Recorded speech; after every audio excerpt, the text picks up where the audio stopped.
Mr. Greer, I would welcome you and congratulate you on your nomination. By traditional timelines, this is one of the earliest dates the Finance Committee has held a nomination hearing for the USTR. Your cooperation and timely responses to questions from both sides of the aisle expedited the committee's very demanding process. Mr. Greer is nominated by the President for an incredibly important job, America's chief trade negotiator. By statute, and frankly, in accordance with our Constitution, our negotiator must report to Congress, which means he reports to the Finance Committee.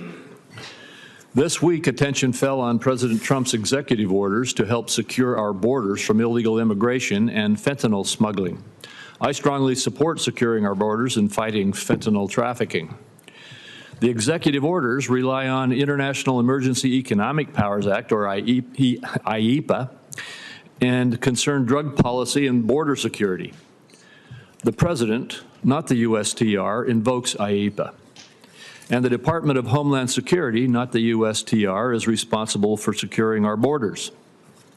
Nonetheless, I am securing briefings on these orders, and in fact, Customs and Border Protection will brief the committee on this matter today.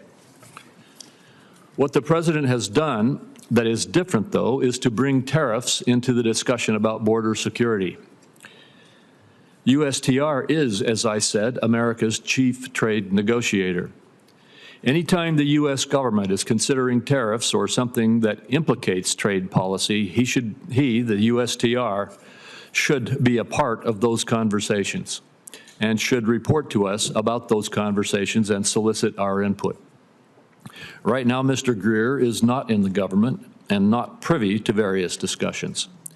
Confirming him will allow him to be a part of those conversations and to work with this committee, ensuring that Congress fulfills its constitutional responsibilities over international trade. When we look at whether Jamieson Greer will be a good negotiator for America's trade interests and a partner to this committee, his experience and skill set indicate the answer is yes. He understands the USTR's policymaking since he served as its chief of staff. At USTR, he distinguished himself as an effective negotiator in his work on the U.S.-Mexico-Canada Agreement, or USMCA, which overwhelmingly passed Congress. As many of my Democrat colleagues know firsthand, he worked closely with them on their priorities for USMCA. As an accomplished international trade attorney, he is an expert on our trade agreements and trade laws, including the requirements to report to Congress promptly and thoroughly. We need an effective USTR now more than ever. Frankly, our last USTR did not negotiate any agreements, and we lost ground to foreign competitors. The Biden administration walked away even from its own limited initiatives, such as the Indo-Pacific Economic Framework.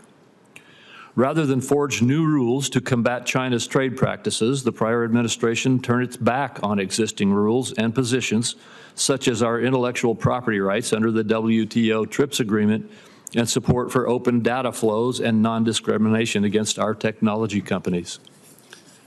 The Biden administration also dawdled on enforcement of our existing trade agreements, including by failing to act against protectionist measures on our U.S. agriculture and energy producers. Finally, there was one other major USTR failure during the last administration: failing to report to and consult with this committee.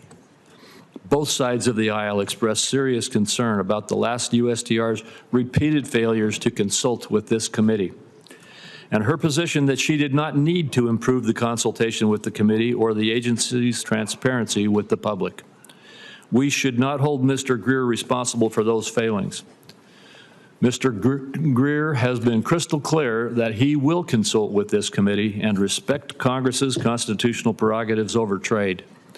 I expect that some members may disagree from time to time with our administration, but if so, Mr. Greer has committed to make its case before us rather than ignore us. If confirmed, I will hold him to that commitment. Mr. Greer, thank you for your willingness to serve, and I look forward to hearing more from you about your perspectives on international trade and how you plan to work with this committee to achieve our shared priorities.